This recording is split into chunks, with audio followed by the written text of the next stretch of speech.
마음쉼표 이야기관에 오신 구독자 여러분 환영합니다.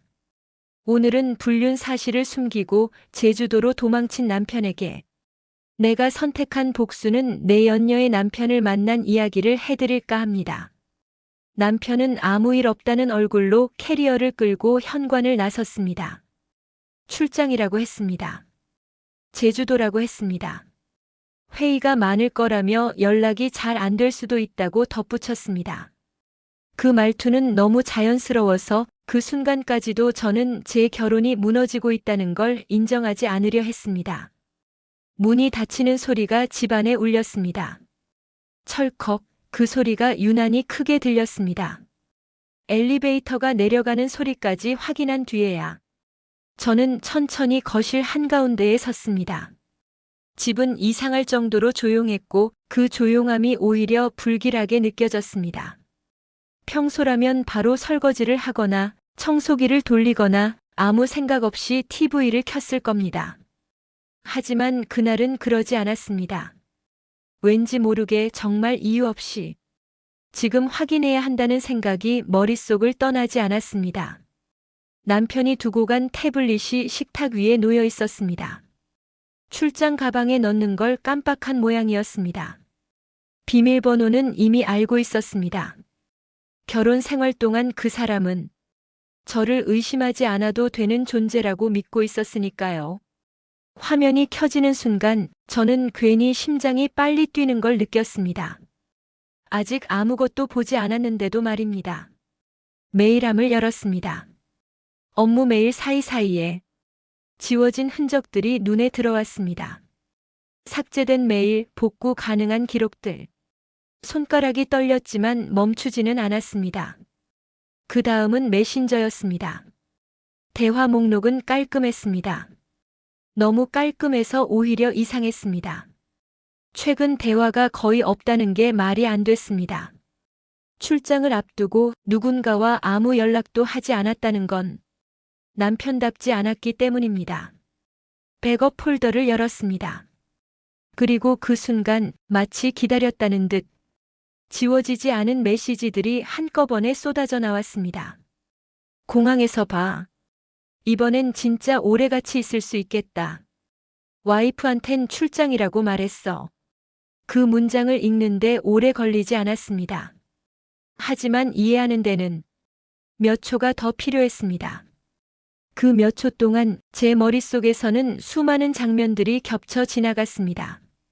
최근 들어 달라졌던 남편의 말투, 괜히 늘어난 출장, 제 눈을 피하듯 휴대폰을 엎어두던 습관까지. 손이 차가워졌습니다. 그럼에도 이상하게 눈물은 나오지 않았습니다. 분노도 비명도 없었습니다. 그저 조용히 하나씩 확인해야겠다는 생각뿐이었습니다. 남편의 휴대폰을 꺼냈습니다. 집에 두고 간 줄 몰랐던 보조폰이 서랍 안에서 진동하고 있었습니다. 그 순간 저는 이미 알고 있었습니다. 이건 우연이 아니라는 걸. 보조폰을 켜자 사진 폴더가 가장 먼저 열렸습니다. 제주 바다였습니다. 아직 출발도 하지 않았을 시간인데 이미 저장된 사진들이 있었습니다. 그 옆에는 낯선 여자의 손, 그리고 남편의 손이 겹쳐진 사진이 있었습니다. 그제야 숨이 막히는 느낌이 들었습니다. 하지만 저는 여전히 울지 않았습니다. 울면 끝날 것 같았기 때문입니다. 이 감정을 터뜨리면 모든 게 흐트러질 것 같았습니다. 이메일을 다시 열었습니다. 항공권 예약 내역, 호텔 예약 확인서, 그리고 두 사람의 이름이 함께 적힌 렌터카 예약 메일까지. 그날 제주행 비행기는 출장이 아니었습니다. 여행이었습니다. 도피였습니다. 그리고 저를 철저히 제외한 두 사람만의 계획이었습니다. 그제야 알았습니다. 이건 충동적인 외도가 아니라는 걸. 이미 여러 번 반복됐고 이번은 그 중에서도 가장 대담한 선택이라는 걸 말입니다. 저는 그 자리에서 한참을 앉아 있었습니다. 시간이 얼마나 흘렀는지도 몰랐습니다. 하지만 한 가지는 분명했습니다. 이제부터는 아무것도 예전처럼 넘어가지 않겠다는 것. 그날 저는 다짐했습니다. 울지 않겠다고, 따지지 않겠다고, 지금 당장 전화하지 않겠다고, 대신 모든 걸 확인하고, 모든 걸 정리하고, 모든 걸 준비하겠다고. 그리고 아직 그때는 몰랐습니다. 제가 남편이 아니라 전혀 다른 사람을 먼저 만나게 될 거라는 걸. 그 선택이 이 모든 이야기의 방향을 완전히 바꿔놓게 될 거라는 것도 말입니다. 그날 남편은 제주도로 떠났고 저는 조용히 전혀 다른 싸움을 시작했습니다. 남편이 제주도로 떠난 그날 밤 저는 잠을 자지 않았습니다. 눈을 감으면 그가 아무렇지 않게 캐리어를 끌던 뒷모습이 떠올랐기 때문입니다. 그 얼굴이 너무 평온해서 오히려 더 견딜 수가 없었습니다. 그래서 다시 태블릿을 켰습니다. 이미 봐야 할 건 다 봤다고 생각했지만 아니었습니다. 그건 시작에 불과했습니다. 메신저 백업 파일을 하나씩 열기 시작했습니다. 날짜별로 정리된 대화 기록들. 처음에는 최근 것부터 확인했습니다. 제주 여행을 앞둔 며칠간의 대화는 이미 일부에서 본 것과 크게 다르지 않았습니다. 서로의 일정, 언제 공항에 도착하는지, 누가 먼저 렌터카를 찾을지. 문제는 그 다음이었습니다. 스크롤을 더 내리자 익숙한 패턴의 대화가 반복해서 등장했습니다. 이번엔 2박 3일이라 짧아서 아쉽다. 다음엔 평일에 길게 빼볼게. 그때도 출장이라고 하면 되지. 그 문장을 읽는 순간 손끝이 서늘해졌습니다. 이번 제주 여행이 처음이 아니라는 사실이 너무도 분명했기 때문입니다. 날짜를 확인했습니다. 1달 전, 3달 전, 작년 여름. 그때마다 등장하는 장소는 달랐지만 대화의 구조는 거의 같았습니다. 출장, 회의, 바쁜 일정. 그리고 그 사이에 끼어 있는 둘만의 시간. 저는 그제야 깨달았습니다. 제가 의심하지 않았던 시간들이 전부 빈자리가 아니었다는 걸. 특히 눈에 들어온 단어 하나가 있었습니다. 기념. 이번 제주 여행은 우리 기념 여행이잖아. 벌써 이렇게 됐네. 시간 빠르다. 그때 이후로 벌써 몇 년이야. 기념이라는 말이 왜 그렇게 자주 등장하는지 처음에는 이해하지 못했습니다. 하지만 대화를 더 읽어내려가면서 그 의미는 점점 선명해졌습니다. 둘은 이미 기념할 만큼 오래된 사이였습니다. 충동도 실수도 아니었습니다. 한두 번의 일탈은 더더욱 아니었습니다. 그들은 날짜를 기억하고 있었고 처음 만난 날을 이야기했고 서로의 생일을 챙겼습니다. 그리고 그 모든 시간 동안 저는 남편의 아내로 같은 집에서 같은 밥을 먹으며 아무것도 모른 채 살고 있었습니다. 이상하게도 그 순간에도 눈물은 나오지 않았습니다. 대신 속이 텅 비어가는 느낌이 들었습니다. 분노보다 먼저 찾아온 건 허탈감이었습니다. 그럼 난 뭐였지? 그 질문이 머릿속에서 계속 맴돌았습니다.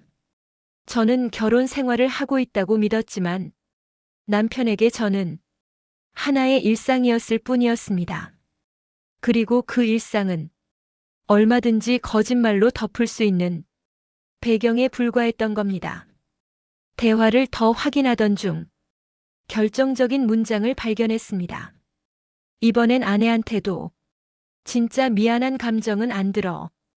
이제는 그냥 익숙해. 그 문장을 읽고 나서야 가슴 깊숙한 곳에서 무언가가 완전히 꺼져버리는 걸 느꼈습니다. 미안함조차 사라진 사람에게 저는 더 이상 아내가 아니었습니다. 그날 밤 저는 처음으로 남편의 결혼 생활이 제대로 존재한 적이 있었는지 의심하기 시작했습니다. 혹시 처음부터 결혼은 안전장치였고 진짜 감정은 늘 다른 곳에 있었던 건 아닐까? 혹시 저는 그저 정상적인 삶을 유지하기 위한 장치였던 건 아닐까? 그 생각이 들자 분노가 아니라 차가운 결심이 찾아왔습니다. 이건 사랑을 속인 문제가 아니었습니다. 이건 외도의 문제가 아니었습니다.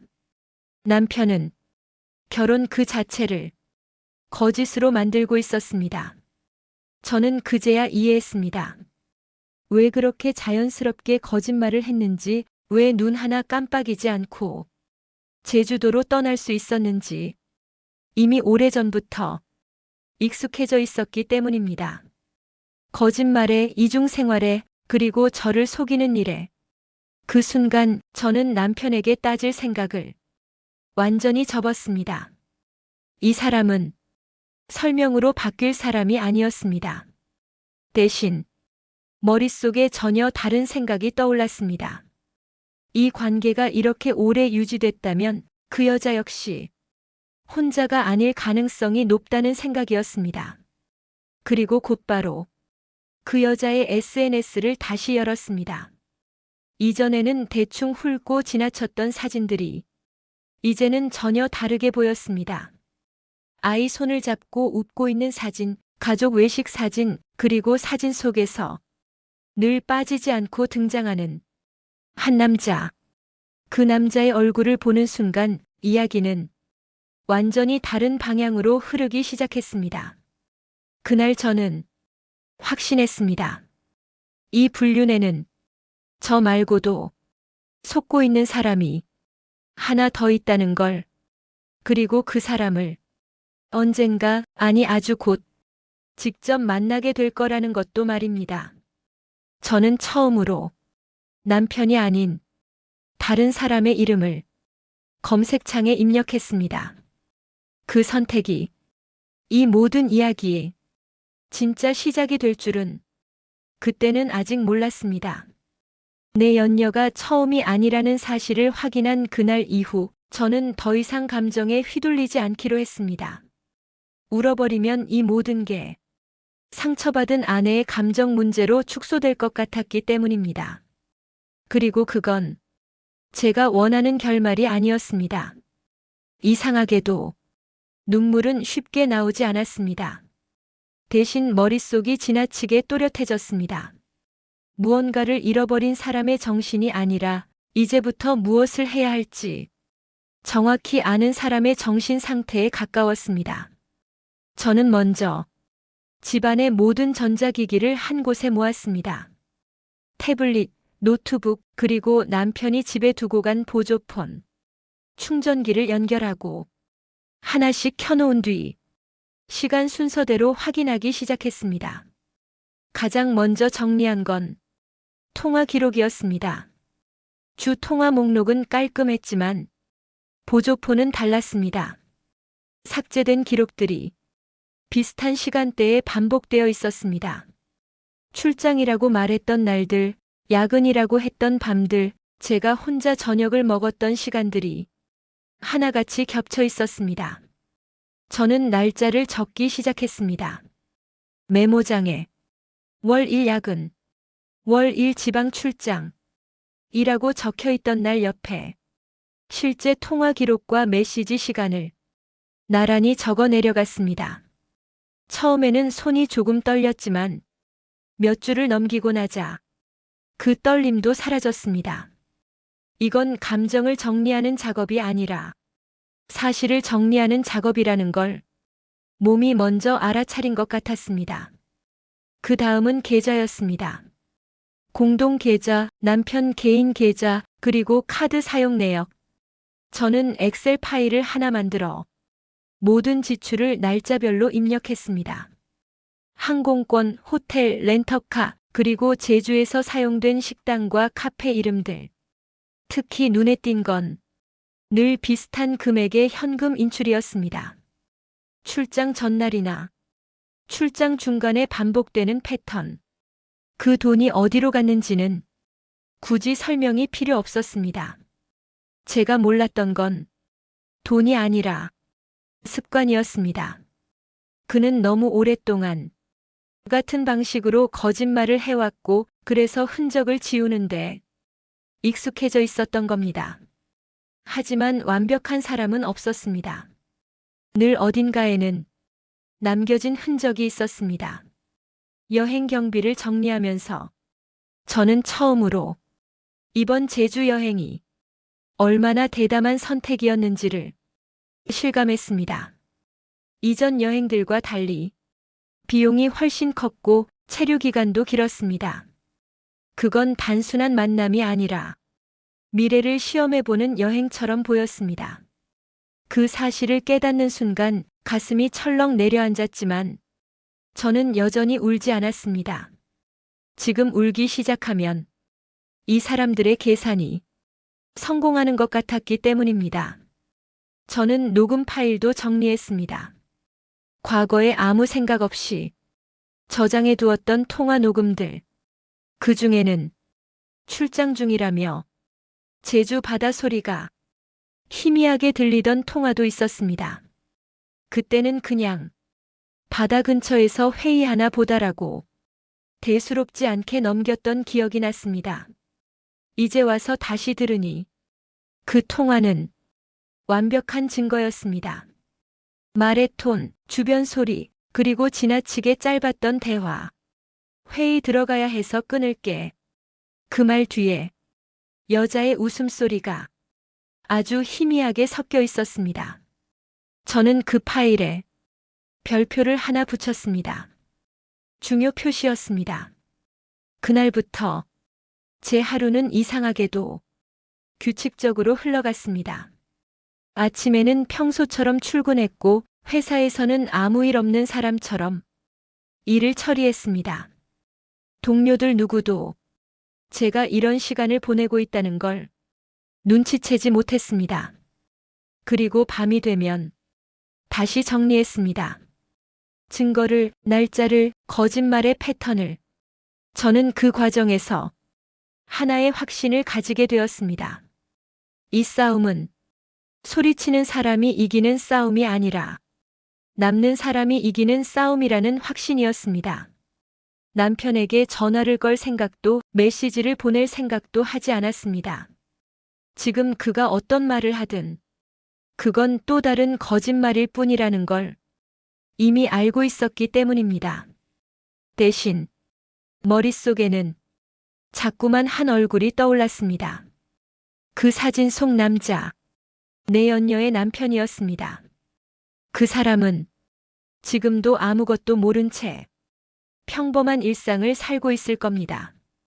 제가 불과 며칠 전까지 그랬던 것처럼 말입니다.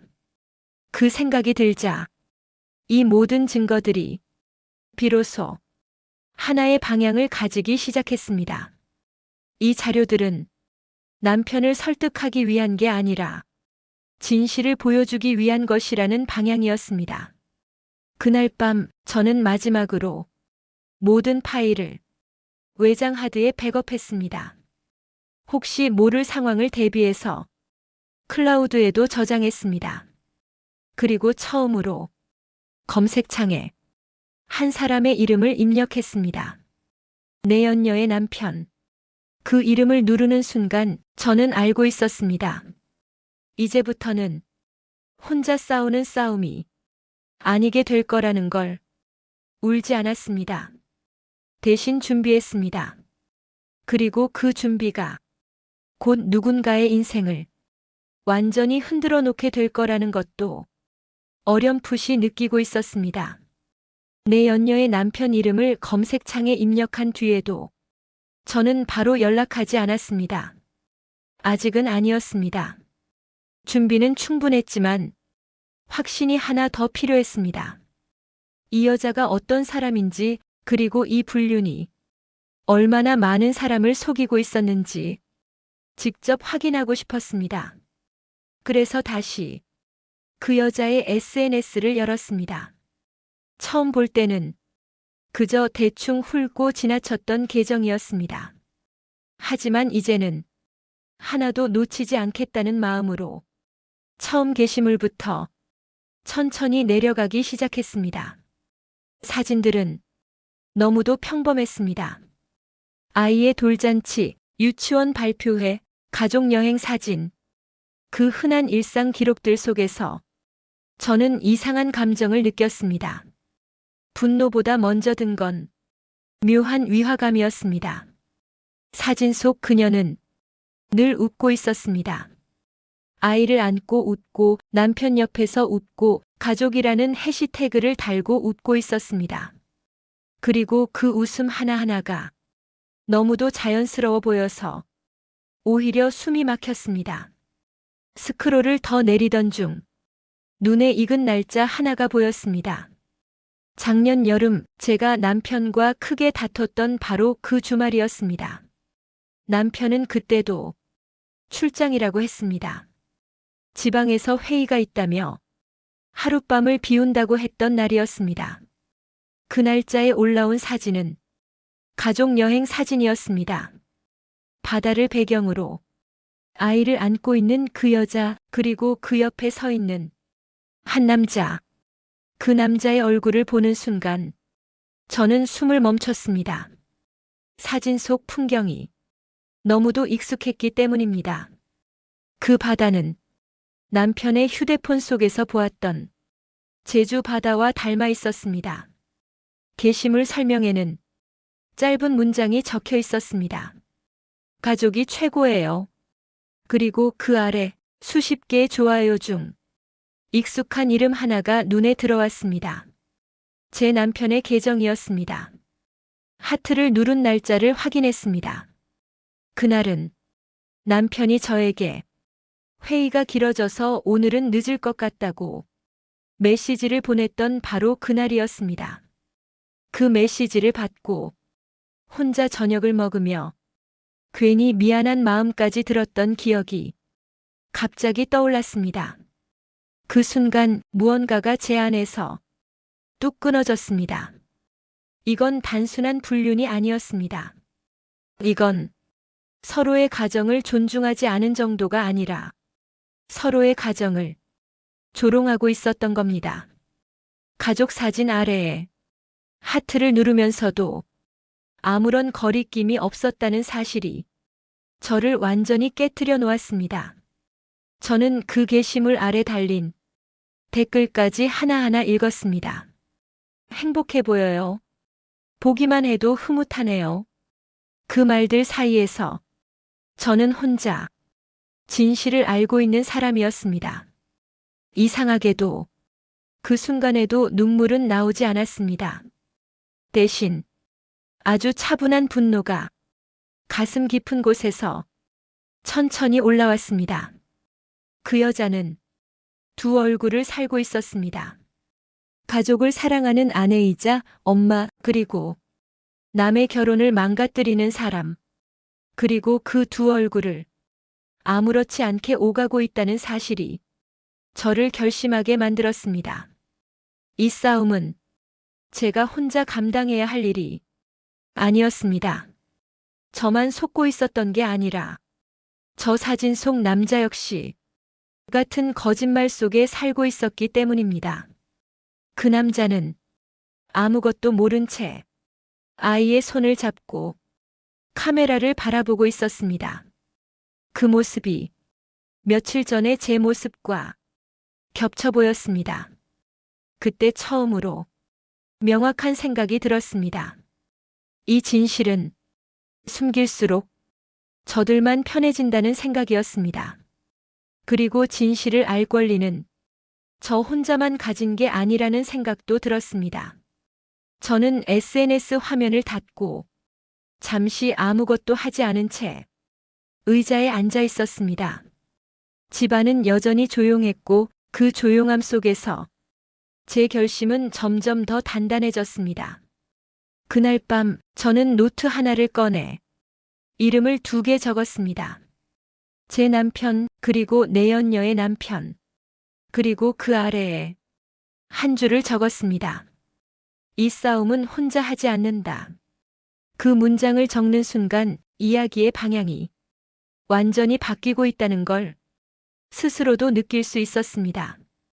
이제 저는 배신당한 아내가 아니라 진실을 공유할 사람을 찾는 사람이었습니다. 아직은 연락하지 않았습니다. 아직은 때가 아니었습니다. 하지만 곧 아주 조심스럽게 한 사람에게 메시지를 보내게 될 겁니다. 그 메시지가 이 모든 일이 진짜 시작이 될 거라는 걸 그날 밤에 저는 이미 알고 있었습니다. 노트에 적어둔 그 문장을 다시 한번 바라봤습니다. 이 싸움은 혼자 하지 않는다. 글씨는 조금 삐뚤어져 있었지만 제 마음만큼은 놀라울 정도로 정돈돼 있었습니다. 이제 남은 건 결심을 행동으로 옮기는 일이었습니다. 내연녀 남편의 SNS 프로필을 다시 열었습니다. 아내와 아이 사진이 프로필을 채우고 있었습니다. 행복해 보이는 가족, 평범해 보이는 일상. 그 모습이 며칠 전의 제 모습과 너무도 닮아 있어서 잠시 손이 멈췄습니다. 이 사람에게 이 진실을 알려야 할까? 알고 나면 그의 삶도 돌아갈 수 없게 되는 건 아닐까? 잠깐 그런 생각이 스쳤습니다. 하지만 곧 다른 생각이 들었습니다. 모른 채 사는 삶과 속은 채 사는 삶 중 어느 쪽이 더 잔인한지 저는 이미 경험하고 있었기 때문입니다. 그래서 길게 고민하지 않기로 했습니다. 이건 설득의 문제가 아니라 사실 전달의 문제였습니다. 저는 준비해둔 폴더를 열었습니다. 사진 3장, 제주공항에서 찍힌 사진 1장, 호텔 로비에서 찍힌 사진 1장, 그리고 바다를 배경으로 두 사람이 나란히 서 있는 사진 1장. 그 사진들을 다시 확인하면서 이상하게도 손이 떨리지 않았습니다.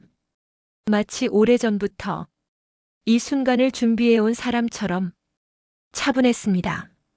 날짜 한 줄도 정리했습니다. 월 1, 월 1, 월 1. 모두 그 여자가 가족 사진을 올리며 행복하다고 적었던 날과 정확히 겹치는 날짜들이었습니다. 마지막으로 짧은 문장을 적었습니다. 여러 문장을 쓰지 않았습니다. 감정을 담지도 않았습니다. 변명할 여지도 오해의 여지도 남기고 싶지 않았습니다. 제주도에서 당신 아내와 함께 있는 사람은 제 남편입니다. 그 문장을 다시 한번 읽었습니다. 너무 차분해서 오히려 더 잔인해 보일 정도였습니다. 하지만 그게 제가 할 수 있는 최선의 방식이었습니다. 전송 버튼 위에 손가락을 올렸습니다. 그 순간 남편의 얼굴이 떠올랐습니다. 캐리어를 끌고 나가며 아무렇지 않게 웃던 얼굴, 잘 다녀올게라고 말하던 목소리, 그리고 그 여자의 SNS 사진 속 미소도 함께 떠올랐습니다.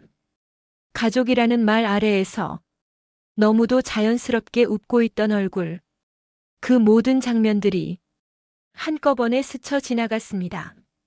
하지만 제 손은 멈추지 않았습니다. 전송 버튼을 누르는데 정말로 1초면 충분했습니다. 메시지는 아무런 경고음도 없이 조용히 전송됐습니다. 그 순간 집안은 여전히 조용했지만 제 안에서는 무언가가 분명히 움직이고 있었습니다. 메시지를 보내고 나서도 저는 바로 화면을 닫지 않았습니다. 읽음 표시가 뜨는지 확인하지도 않았습니다. 그건 제 통제 밖의 일이었기 때문입니다. 제가 할 일은 이미 끝났습니다. 진실을 전달하는 순간까지가 제 몫이었고 그 이후는 그 사람의 선택이었습니다. 하지만 솔직히 말하자면 완전히 담담하지는 않았습니다.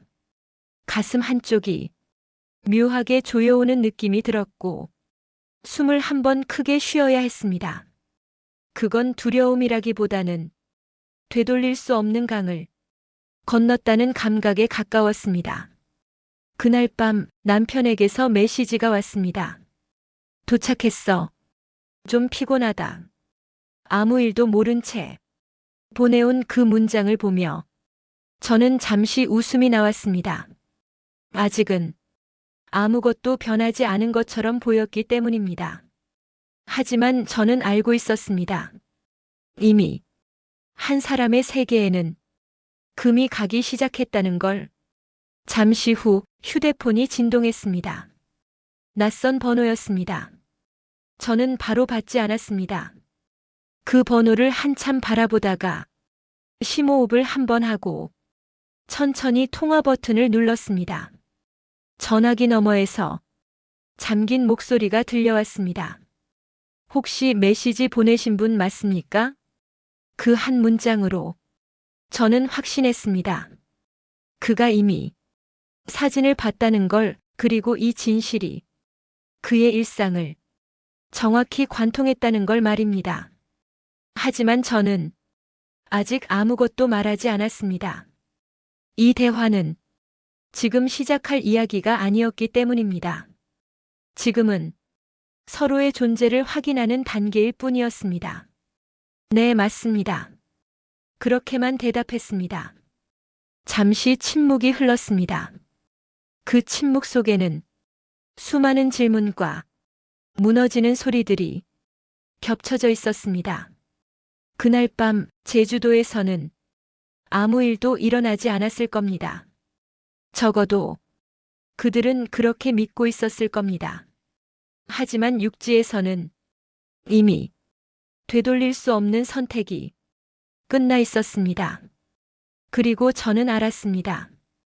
이제부터는 2명이 아니라 4명의 인생이 같은 진실 위에 올라서게 될 거라는 걸. 내연녀 남편과의 통화를 끊고 나서도 저는 한동안 휴대폰을 내려놓지 못했습니다. 화면이 꺼진 채로 손 안에서 미세하게 떨리고 있는 기기만 바라봤습니다. 방금 전까지만 해도 저 혼자만 알고 있던 진실이 이제는 누군가의 가슴을 정면으로 관통하고 있다는 사실이 이상할 만큼 또렷하게 느껴졌습니다. 그날 밤은 유난히 조용했습니다. 제주도에 있는 남편에게서도 그 여자에게서도 아무 연락이 오지 않았습니다. 마치 아무 일도 일어나지 않은 것처럼 말입니다. 하지만 저는 알고 있었습니다. 지금 이 정적은 폭풍 전의 고요라는 걸.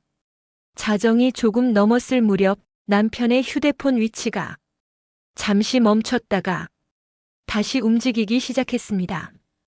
호텔 근처를 맴돌던 위치가 갑자기 해안도로 쪽으로 옮겨갔습니다. 그건 둘 사이에 무언가가 벌어졌다는 뜻이었습니다. 그리고 얼마 지나지 않아 남편에게서 전화가 왔습니다. 받지 않았습니다. 벨이 울리는 동안 저는 그냥 조용히 숫자가 줄어드는 걸 지켜봤습니다. 곧이어 메시지가 도착했습니다. 지금 통화 가능해? 짧은 문장이었지만 그 안에는 분명한 조급함이 묻어 있었습니다. 그 뒤로 전화는 끊임없이 울렸습니다. 1통, 2통, 10통이 넘도록. 마치 무언가를 설명하지 않으면 큰일이 날 것처럼 집요하게 울려댔습니다. 저는 그 모든 걸 받지 않았습니다. 지금은 제가 말을 할 시간이 아니라 그가 무너질 시간이었기 때문입니다. 잠시 후 내연녀의 계정에서 새로운 알림이 떴습니다. 제가 팔로우하지도 않은 계정이었지만 공개 계정이라 스토리가 보였습니다. 짧은 영상 하나, 밤바다를 배경으로 흔들리는 화면, 그리고 그 위에 적힌 문장. 왜 전화 안 받아? 단순한 문장이었지만 그 문장은 둘 사이에 이미 균열이 생겼다는 걸 너무도 명확하게 보여주고 있었습니다. 그 이후로 상황은 눈에 띄게 달라졌습니다. 그 여자의 메시지 말투가 점점 거칠어졌고 남편의 통화 시간은 이상할 정도로 길어졌습니다. 한 통화가 끝나면 잠시 후 또 다른 통화가 이어졌습니다. 저는 굳이 그 대화 내용을 듣지 않아도 알 수 있었습니다. 설명, 부정, 변명, 그리고 서로를 향한 의심. 그 모든 과정이 너무 익숙했기 때문입니다. 새벽 2시가 조금 넘었을 때 남편에게서 메시지가 하나 더 왔습니다. 너 혹시 누구한테 뭐 말한 거 있어? 그 문장을 읽는 순간 저는 아주 작게 웃었습니다. 이미 그는 무엇이 문제인지 알고 있었습니다. 다만 확신이 없었을 뿐입니다. 저는 그 메시지에도 답하지 않았습니다. 대답은 그가 스스로 찾아야 할 몫이었기 때문입니다. 그날 밤 제주도에서는 수십 통의 전화가 오갔을 겁니다. 그 여자는 불안했을 것이고 남편은 처음으로 통제할 수 없는 상황에 놓였을 겁니다. 그동안 이 관계는 항상 남편의 계산 아래에 있었을 테니까요. 거짓말의 순서도 설명의 타이밍도 모두 그가 정해왔을 겁니다. 하지만 이번에는 달랐습니다. 정보의 주도권이 그에게 있지 않았기 때문입니다. 그날 새벽 내연녀 남편에게서 짧은 메시지가 도착했습니다. 사진 다 확인했습니다. 그 문장은 어떤 감정도 담고 있지 않았습니다. 그래서 오히려 더 무거웠습니다. 잠시 후 그는 다시 메시지를 보냈습니다. 제 아내가 지금 제주에 있다는 건 처음 알았습니다. 그 메시지를 읽는 순간 저는 눈을 감았습니다.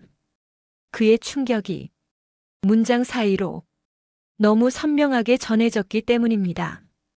그리고 이어진 한 줄. 내일 직접 뵐 수 있을까요? 그 요청은 이 이야기의 방향이 완전히 달라졌다는 신호였습니다. 이제 이건 각자의 분노가 아니라 공동의 현실이었습니다. 같은 시간 남편에게서 다시 전화가 걸려왔습니다. 이번엔 번호가 표시되지 않은 전화였습니다. 그만큼 절박하다는 뜻이었습니다. 저는 여전히 받지 않았습니다. 지금 그와 통화하는 건 이 상황을 조금이라도 그의 방식으로 돌려주는 일이었기 때문입니다. 그날 밤이 지나갈수록 모든 게 빠르게 무너지고 있었습니다. 거짓말로 유지되던 균형이 한쪽에서 무너지자 연쇄적으로 모든 게 흔들리고 있었습니다. 하지만 저는 알고 있었습니다. 이건 아직 붕괴의 시작일 뿐이라는 걸. 진짜 이야기는 이제부터였습니다. 말로 하는 싸움이 아니라 서로의 얼굴을 보고 진실을 확인하는 단계. 그날 새벽 저는 내연녀 남편에게 짧게 답장을 보냈습니다. 네. 직접 뵙는 게 좋겠습니다. 그 메시지를 보내고 나서 저는 처음으로 휴대폰을 내려놓았습니다. 그리고 창밖을 바라보며 조용히 생각했습니다. 제주도에서 시작된 이 거짓말이 어디까지 무너질지 한 가지는 분명했습니다. 이미 돌아갈 수 있는 선은 넘어왔다는 것. 그리고 다음 만남은 누군가에게는 끝이 될 거라는 것도 말입니다. 약속 장소는 사람이 많지도 너무 조용하지도 않은 평범한 카페였습니다. 유리창이 넓어서 서로의 표정이 숨겨지지 않는 곳. 저는 일부러 그런 장소를 골랐습니다. 이 만남은 피할 수 없는 현실을 마주보는 자리여야 했기 때문입니다. 약속 시간보다 조금 일찍 도착했습니다. 커피를 주문하지도 않은 채 창가 자리에 앉아 문 쪽을 바라보고 있었습니다. 심장이 빠르게 뛰지는 않았습니다. 오히려 이상할 만큼 차분했습니다. 문이 열리고 한 남자가 들어왔습니다. 사진에서 보았던 얼굴, 아이의 손을 잡고 웃고 있던 그 남자였습니다. 그는 잠시 주변을 둘러보다가 제 쪽으로 시선을 옮겼고 우리는 아무 말 없이 눈이 마주쳤습니다. 그 순간 확신했습니다. 이 사람도 이미 모든 걸 알고 있다는 걸. 그는 제 앞에 앉으며 짧게 고개를 숙였습니다. 와주셔서 감사합니다. 그 한마디에 불필요한 감정은 없었습니다. 원망도 분노도 심지어 질문도 없었습니다. 저 역시 긴 인사를 하지 않았습니다. 저도요. 그렇게만 말했습니다. 잠시 침묵이 흘렀습니다. 그 침묵은 어색하지 않았습니다. 이미 너무 많은 말을 각자의 방식으로 삼켜버린 사람들이었기 때문입니다. 그가 먼저 입을 열었습니다. 사진 말고도 더 있는 거죠? 그 질문은 의심이 아니라 확인이었습니다. 저는 고개를 끄덕였습니다. 그리고 준비해온 서류 봉투를 테이블 위에 올려놓았습니다. 통화 기록, 항공권 예약 내역, 호텔 영수증 사본, 날짜별로 정리된 모든 자료였습니다. 그는 봉투를 열며 천천히 숨을 내쉬었습니다. 한 장 한 장 넘길 때마다 그의 표정은 조금씩 굳어갔습니다. 하지만 그는 한 번도 목소리를 높이지 않았습니다. 제 아내는 출장이라고 했습니다. 그가 말했습니다. 아이에게도 회사 교육이라고 말했더군요. 그 말에 저는 잠시 손을 움켜쥐었습니다. 너무 익숙한 문장이었기 때문입니다. 거짓말의 내용만 다를 뿐 방식은 놀라울 정도로 같았습니다. 이번엔 그가 자신의 휴대폰을 꺼냈습니다. 그리고 제 쪽으로 밀어놓았습니다. 이건 제가 준비한 겁니다. 화면에는 메신저 대화 캡처가 정리돼 있었습니다. 남편의 이름이 선명하게 적혀 있었고 그 아래에는 제가 아직 보지 못했던 문장들이 이어져 있었습니다. 나중엔 같이 살 수 있을 거야. 지금은 조금만 참자. 그 문장을 읽는 순간 가슴이 아주 잠깐 쥐어짜지는 느낌이 들었습니다. 하지만 그 감정은 금방 사라졌습니다. 이미 이 싸움은 상처를 확인하는 단계가 아니었기 때문입니다. 우리는 서로의 자료를 천천히 확인했습니다. 누구도 상대의 감정을 자극하지 않았고 누구도 불필요한 질문을 하지 않았습니다. 마치 오래전부터 이 장면을 연습해온 사람들처럼 말입니다. 그는 갑자기 이런 말을 했습니다. 이상하죠? 분노보다 안도가 먼저 듭니다. 저는 그 말이 이해됐습니다. 진실을 알게 되면 무너지는 것도 있지만 더 이상 혼자가 아니라는 사실에 안도하게 되는 순간도 분명 존재했기 때문입니다. 그는 고개를 들고 저를 똑바로 바라봤습니다. 저는 아직 아무 말도 하지 않았습니다. 당신도 그렇죠? 네. 저는 짧게 대답했습니다. 아직은요. 그는 잠시 생각하더니 고개를 끄덕였습니다. 그럼 같이 움직이는 게 맞겠네요. 그 말이 나오는 순간 저는 느꼈습니다.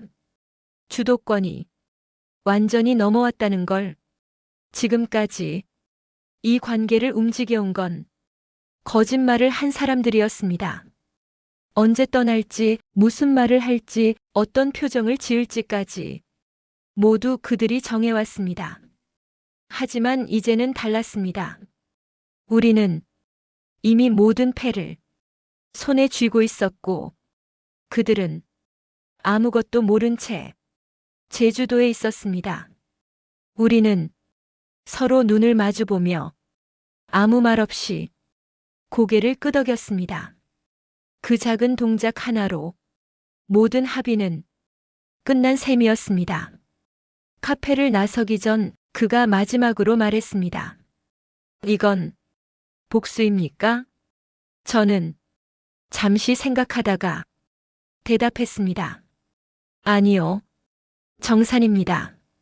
그는 아무 말 없이 고개를 끄덕였습니다. 카페 문을 나서며 저는 알았습니다.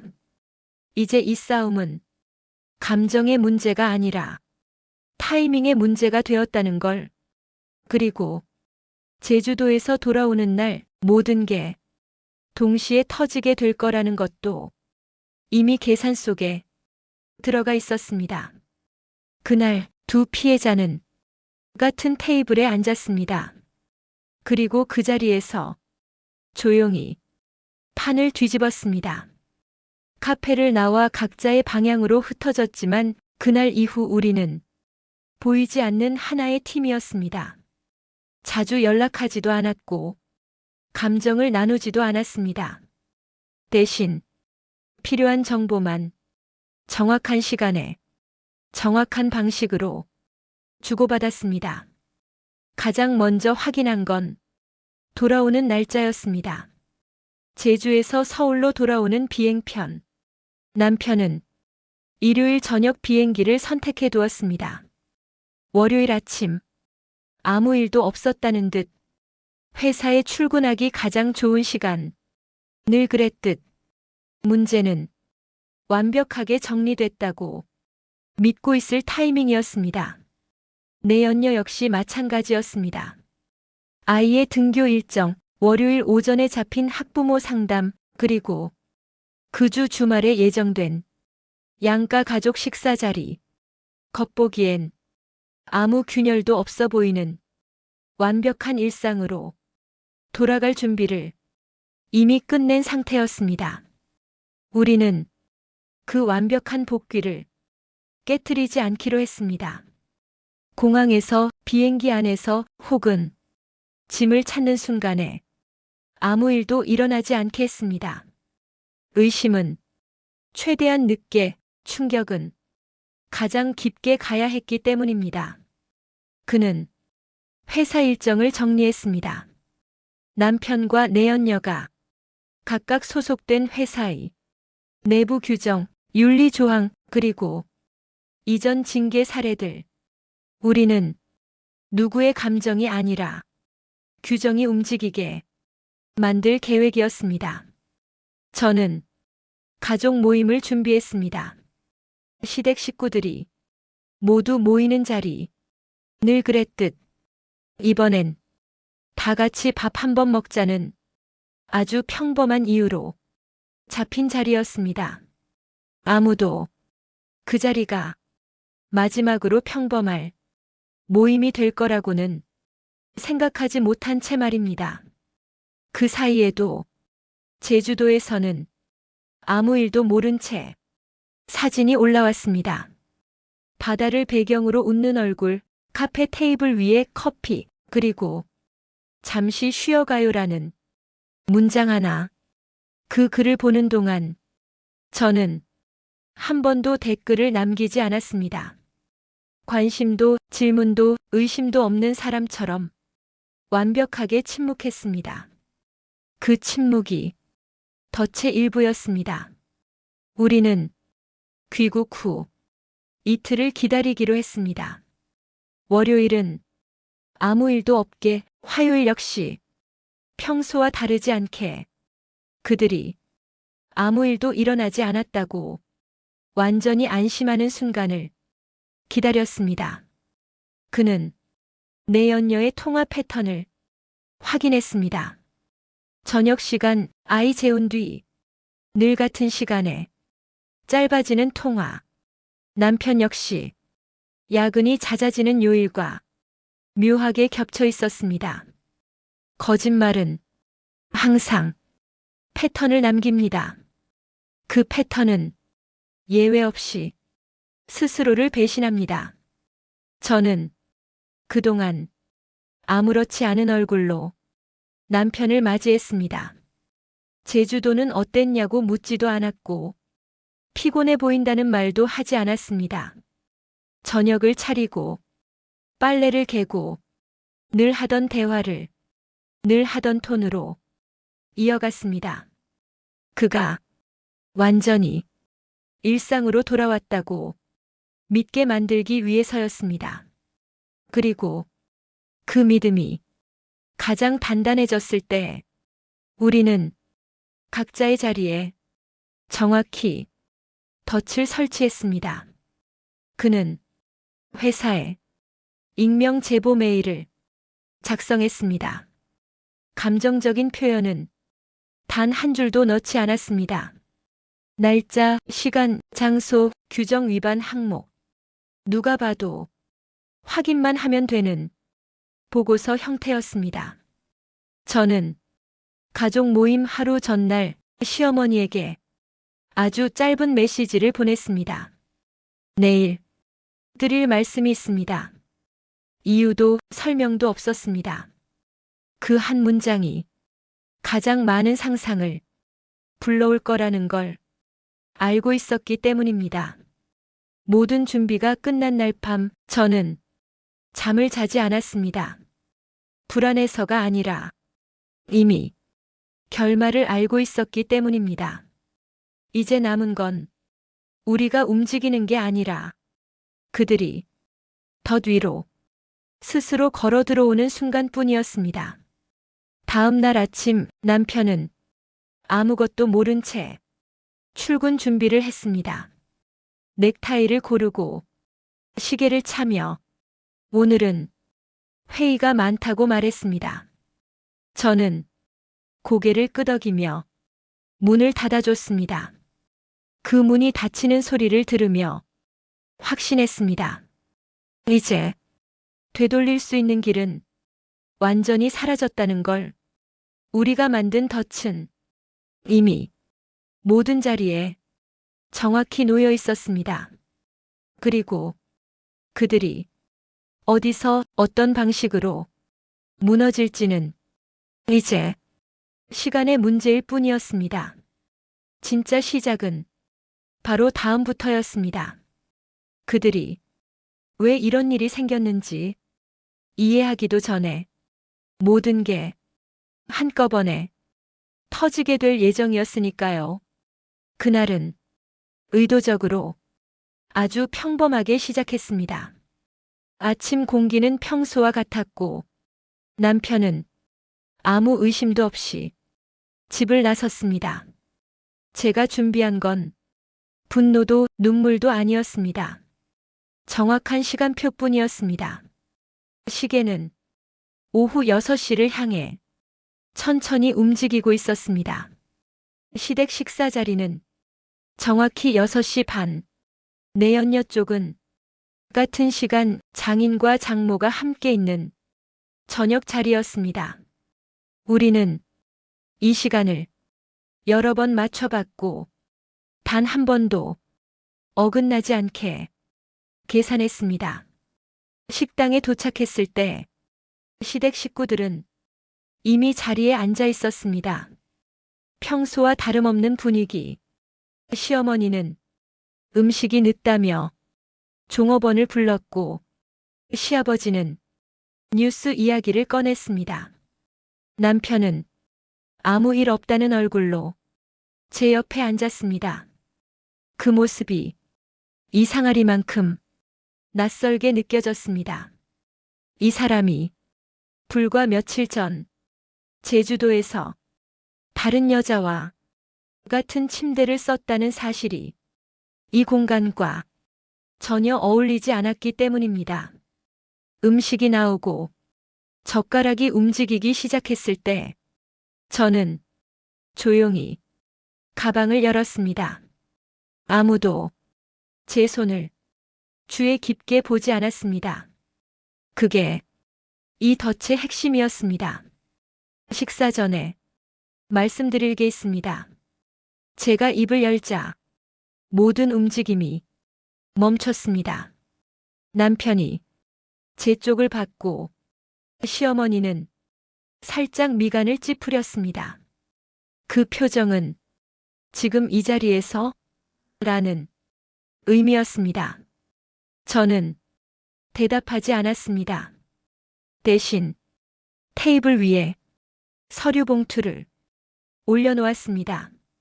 이건 제주도 항공권입니다. 이건 호텔 예약 내역이고요. 그리고 이건 그 기간 동안 남편이 보낸 메신저 내용입니다. 한 장씩 천천히 펼쳤습니다. 목소리는 떨리지 않았고 속도도 일정했습니다. 마치 이미 여러 번 연습해온 발표처럼 말입니다. 남편의 얼굴에서 혈색이 순식간에 사라졌습니다. 그는 입을 열려고 했지만 아무 말도 나오지 않았습니다. 제가 말할 타이밍을 주지 않았기 때문입니다. 그리고 이 상대는 처음이 아닙니다. 같은 패턴이 여러 번 반복됐습니다. 그 순간 식당 안의 공기가 완전히 굳어버렸습니다. 시어머니의 젓가락이 테이블 위로 떨어졌고 시아버지는 말없이 서류를 들여다봤습니다. 바로 그때였습니다. 제 휴대폰이 조용히 진동했습니다. 내연녀 남편에게서 온 짧은 메시지였습니다. 지금 시작했습니다. 같은 시간 다른 공간에서도 똑같은 일이 벌어지고 있었습니다. 장인과 장모 앞에서 내연녀의 휴대폰 화면에는 사진과 날짜가 차례로 펼쳐지고 있었을 겁니다. 변명의 여지 없이 도망칠 틈 없이 남편은 그제야 입을 열었습니다. 이건 오해입니다. 하지만 그 말은 너무 늦었습니다. 이미 모든 증거가 말을 하고 있었기 때문입니다. 오해라면 이 날짜와 이 장소가 왜 이렇게 정확히 겹칠까요? 제가 물었습니다. 질문은 차분했지만 답할 수 없는 질문이었습니다. 시어머니가 떨리는 목소리로 남편을 불렀습니다. 그는 고개를 들지 못했습니다. 그 순간 그는 아들이 아니라 거짓말을 들킨 낯선 사람이었습니다. 동시에 제 휴대폰에 또 하나의 메시지가 도착했습니다. 장모님이 울고 계십니다. 그 문장을 읽는 순간 저는 눈을 감았습니다. 연민이 아니라 마침표를 찍는 마음이었습니다. 식당 안은 말 그대로 정지 상태였습니다. 아무도 크게 소리를 내지 않았고 누구도 서로를 위로하지 않았습니다. 그 침묵이 가장 큰 폭로였습니다. 남편은 자리에서 일어나지도 못한 채 저를 바라봤습니다. 그 눈빛에는 후회도 분노도 아닌 순수한 공포만 남아 있었습니다. 모든 선택지가 사라졌다는 걸 그제야 이해한 얼굴이었습니다. 저는 그 시선을 피하지 않았습니다. 이제 끝입니다. 그렇게 말했습니다. 크지도 작지도 않은 목소리로 같은 날, 같은 시간 두 사람은 각자의 가족 앞에서 동시에 무너졌습니다. 서로에게 전화할 시간도 눈을 맞출 틈도 없었습니다. 우리가 계산한 덫은 단 한 치의 오차도 없이 작동했습니다. 그리고 이제 남은 건 법과 정산뿐이었습니다. 하지만 그들은 아직 모릅니다. 이 폭로가 끝이 아니라 시작이라는 걸. 진짜 사이다는 아직 남아 있었으니까요. 폭로 다음 날 아침은 이상하리만큼 조용했습니다. 소란도 전화도 울음도 없었습니다. 마치 모든 소리가 한 번에 꺼져버린 것처럼 말입니다. 남편은 출근하지 않았습니다. 정확히 말하면 출근할 수 없었습니다.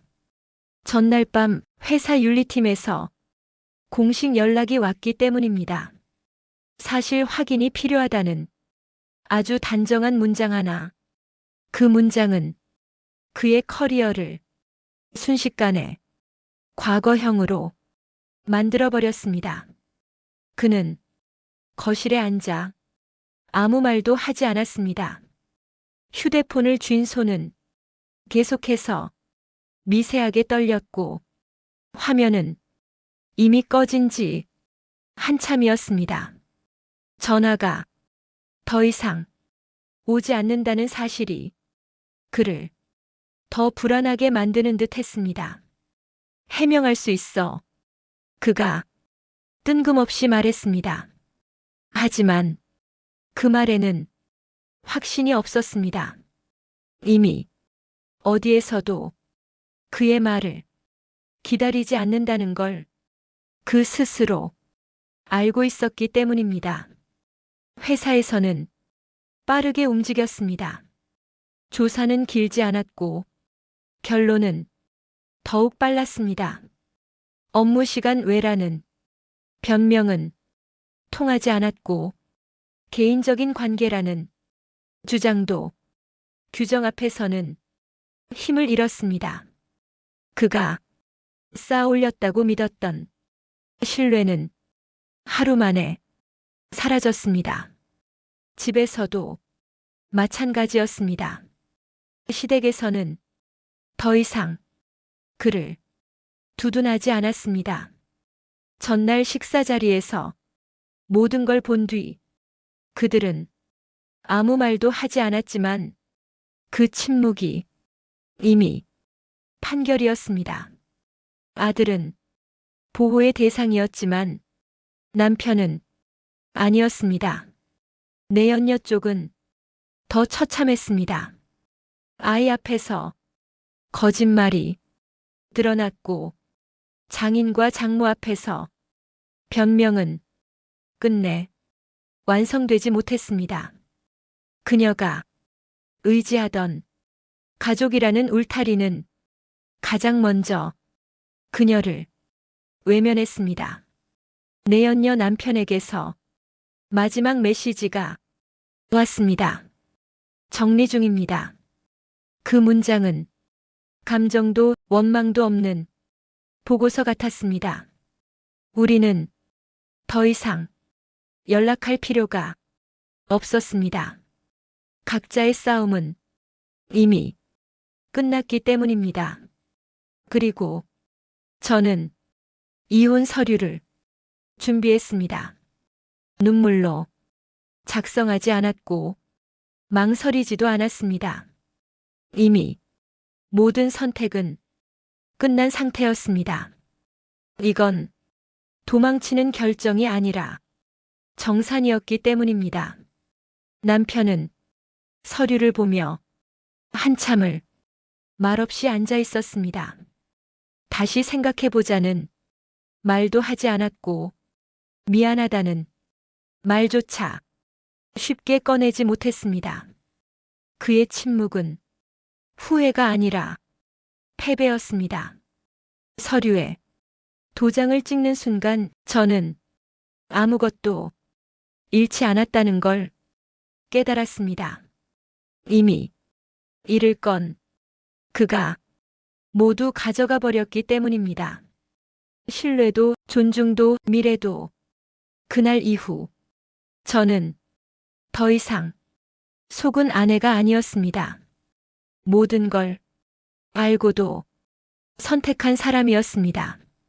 눈을 감은 게 아니라 눈을 뜬 채 결론을 내린 사람이었습니다.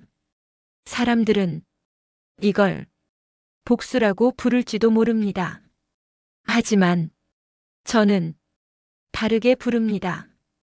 이건 정산이었습니다. 거짓말의 대가를 정확히 계산하고 청구한 결과였습니다. 남편은 회사에서도 집에서도 설 자리를 잃었습니다. 내연녀는 가족과 아이 앞에서 가면을 완전히 벗었습니다. 그리고 저는 그 모든 결과를 조용히 지켜본 사람으로 남았습니다. 이 이야기는 통쾌한 승리담이 아닙니다. 누군가를 짓밟아야만 끝나는 이야기도 아닙니다. 다만 진실은 언젠가 자기 자리를 찾는다는 것, 그리고 그 자리에 서 있을 사람은 미리 선택한 사람이라는 걸 보여줄 뿐입니다. 저는 오늘도 평범한 하루를 살고 있습니다. 다만 예전과 다른 건 단 하나입니다. 이제 누구의 거짓말에도 제 인생을 맡기지 않는다는 것. 이건 복수가 아니었습니다. 정산이었습니다. 그리고 그 정산을 끝까지 해낸 사람이 바로 저였습니다.